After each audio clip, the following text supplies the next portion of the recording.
Құрметті көрермен, егерде осындай қытырлақ картоп таяқшаларын жасағыңыз келсе, видеомды соңына дейін қараңыз. Менікінде 2 үлкен картопты немесе 3-4 орташа картопты алсаңыз болады.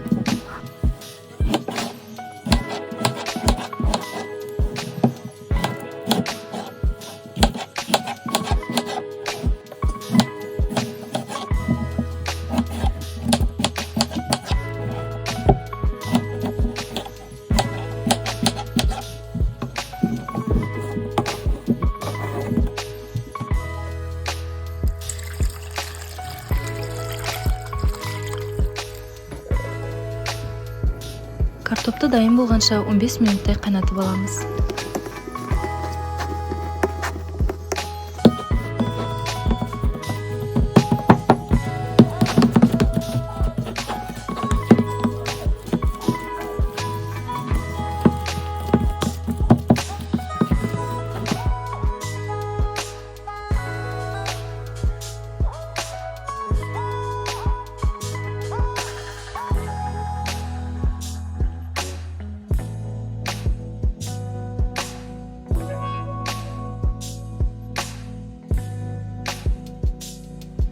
Дәмдеуіштерді қосқан соң жақсылап араластыру керек.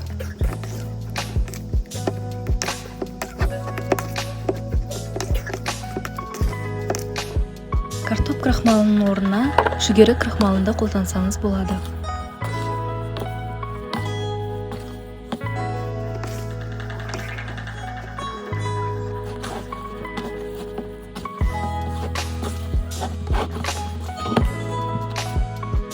Тоңазытқыштан алған соң массаны 2-ге бөліп, екеуін 2 бөлек жайып алдым.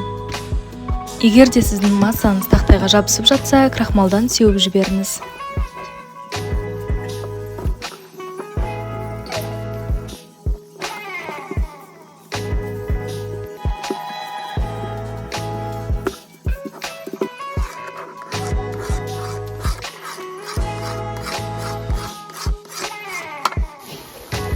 Қызып тұрған табада 2 жағынан қуырып алыңыз.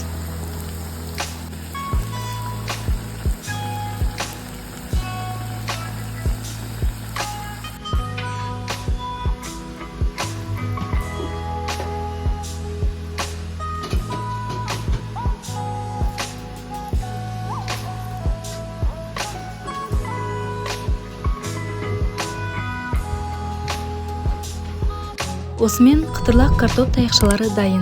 Барлықтарыңызға ас болсын, каналыма тіркелуді ұмытпаңыздар.